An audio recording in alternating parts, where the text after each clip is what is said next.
Occasion ఏదైనా location ఎక్కడైనా తెలుగువారి వేడుక అంటే ఆలివ్ మిఠాయి ఉండాల్సిందే. మిఠాయి అంటే ఆలివ్. ఇండో పాకిస్తాన్ యుద్ధ ఉద్రిక్తతలు తిరుమల శ్రీ వెంకటేశ్వర స్వామిని కూడా తాకాయి. ప్రధానంగా విమానయానానికి సంబంధించి భారత ప్రభుత్వం కొన్ని కీలకమైనటువంటి నిర్ణయాలు తీసుకున్నటువంటి నేపథ్యంలో తిరుమల ఆలయం పైనుంచి కూడా కొన్ని విమానాలని అనివార్యంగా దారి మళ్లించాల్సినటువంటి పరిస్థితి ఏర్పడింది. నిన్న ఒకరోజే 10 నుంచి 20 విమానాలు తిరుమల గగనతలం నుంచి ప్రయాణం చేసినట్టుగా అధికారులు చెప్తున్నారు. దీంతో అసలు విమానయానానికి సంబంధించినటువంటి మార్పులు జరుగుతున్నటువంటి నేపథ్యంలోనే కేంద్రం మరొక కీలకమైనటువంటి నిర్ణయం తీసుకుంది. తిరుమల ప్రపంచ ప్రసిద్ధ పుణ్యక్షేత్రం, సెన్సిటివ్ ఏరియా అయినటువంటి నేపథ్యంలో ఆక్టోపస్ బలగాలకి తిరుమల భద్రత బాధ్యతని అప్పగించింది కేంద్ర ప్రభుత్వం. సో ఆక్టోపస్ బలగాలు సూచనల మేరకు వీళ్ళు లోకల్గా ఉన్నటువంటి తిరుమల విజిలెన్స్ కానీ తిరుమల సెక్యూరిటీకి సంబంధించి కానీ ఈ టీమ్స్ మొత్తాన్ని కూడా కోఆర్డినేట్ చేస్తూ ఒక మీటింగ్ ఆర్గనైజ్ చేశారు. మొత్తం టోటల్ కింద అలిపిరి నుంచి పైన టెంపుల్ వరకు ఉండేటువంటి అంశం అన్నిటినీ కూడా ఆక్టోపస్ పరిధిలోకి తీసుకున్నారు. ప్రతి అంశాన్ని కూడా నిశితంగా పరిశీలించిన తర్వాతే ఏదైనా కానీ అక్కడ జరిగేటువంటి యాక్టివిటీ వాళ్ళ దృష్టికి వెళ్ళిన తర్వాతనే ముందుకు సాగేటువంటి అవకాశం కనిపిస్తుంది. అలానే టెంపుల్ ఆలయానికి సంబంధించినటువంటి కీలక భద్రత బాధ్యతను కూడా ఇప్పుడు ఆక్టోపస్ తీసుకుంది. మరోవైపు గగనతలం నుంచి విమానాలు వెళ్ళడాన్ని చూసి ఆందోళన చెందినటువంటి భక్తులందరికీ కూడా కొంత అవేర్నెస్ ప్రోగ్రామ్స్ను కూడా తిరుమల క్షేత్రంలో నిర్వహిస్తున్నారు.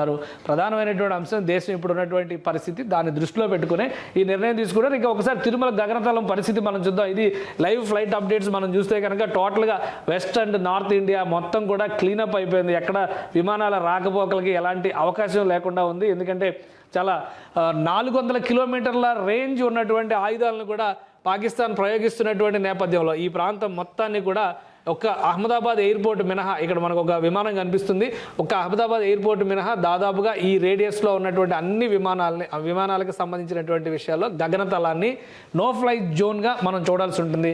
కేవలం సైనిక అవసరాలకి, ఎమర్జెన్సీ అవసరాలకు మాత్రమే ఈ ప్రాంతాన్ని వినియోగించాలని చెప్పని కేంద్రం డిసైడ్ చేసింది. నిన్నటి నుంచి క్షిపణుల్ని ప్రయోగిస్తున్నటువంటి నేపథ్యంలో మరింత అప్రమత్తతని కొనసాగించాలని నిర్ణయించుకుంది. ఇక ఇక్కడ మనం చూస్తే కనుక మన దేశానికి సంబంధించినటువంటి కీలక విమానాల రాకపోకలు ఏ దేశానికి వెళ్ళాలన్నా కానీ ఇక్కడ ఢిల్లీ నుంచి స్టార్ట్ అయితే ఢిల్లీ ఒక కోర్ పాయింట్గా చూస్తే ముంబై ఒక సెకండ్ పాయింట్ కనిపిస్తుంది.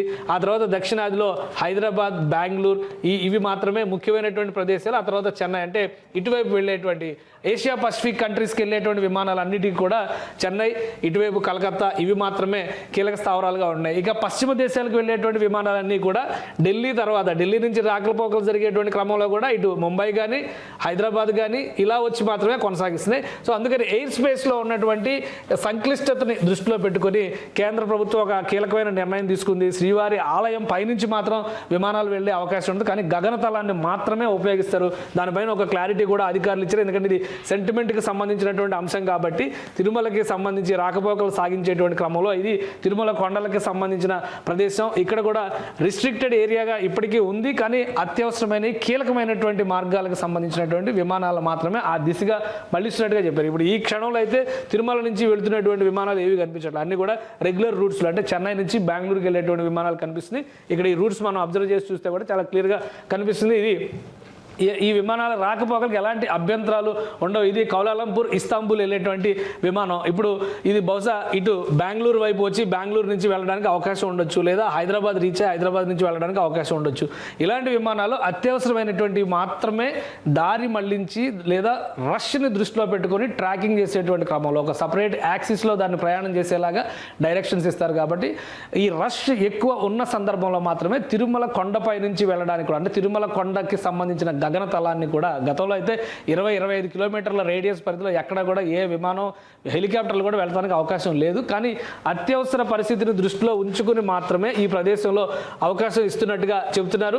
నిన్న మధ్యాహ్నం సాయంత్రానికి 10 విమానాలు వెళ్ళి సాయంత్రం తర్వాత మరొక 5-6 విమానాలు వెళ్ళినట్టుగా ఒక సమాచారం ఉంది. అంటే ఈ రోజు ఉన్న పరిస్థితులను బట్టి ఇప్పుడు ఒకవేళ ఫుల్ ఫ్లెడ్జ్డ్ వార్ అనేది కనుక ఇండియా వర్సెస్ పాకిస్తాన్ జరిగితే అప్పుడు పరిస్థితులు ఎలా ఉంటాయో ఎవరూ చెప్పలేరు. కాబట్టి సెంటిమెంట్స్ని గౌరవిస్తూనే తిరుమల పైన ఉన్నటువంటి గగనతలాన్ని ఉపయోగించేందుకు భారత ప్రభుత్వం కొంతవరకు సడలించినటువంటి అనుమతులు ఇచ్చింది. అంతవరకు మాత్రమే ఈ విమానాల రాకపోకలు ఉంటాయి. సో మిగతా విషయాల్లో చూసినప్పుడు తిరుమల పైన ఉన్నటువంటి భద్రత విషయంలో మాత్రం మరింత కట్టుదిట్టమైనటువంటి చర్యలు తీసుకోవాలని చెప్పి నిర్ణయించింది. ఆక్టోపస్ బృందాలను ప్రత్యేకంగా ఇక్కడికి పంపించారు. కేంద్ర బలగాలు కూడా దీన్ని సమన్వయం చేస్తున్నాయి. రాష్ట్రానికి సంబంధించినటువంటి ఆక్టోపస్ బృందాలు అలాగే కేంద్ర బలగాలు స్థానికంగా ఉన్నటువంటి తిరుమల విజిలెన్స్ టీంలన్నీ కూడా ఇందులో మమేకమై పనిచేసేటువంటి అవకాశం ఉంటుంది.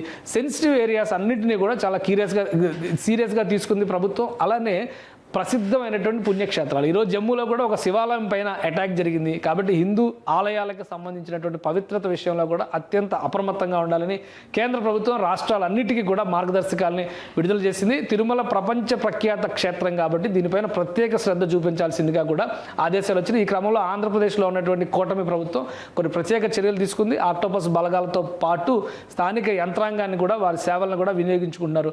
ప్రతి చోట జల్లెడ పడుతున్నారు. అనుమానిత వ్యక్తులు కానీ అనుమానాస్పద వస్తువులు కానీ ఉంటే తక్షణం సమాచారం ఇవ్వాల్సిందిగా ఆదేశాలు జారీ చేశారు.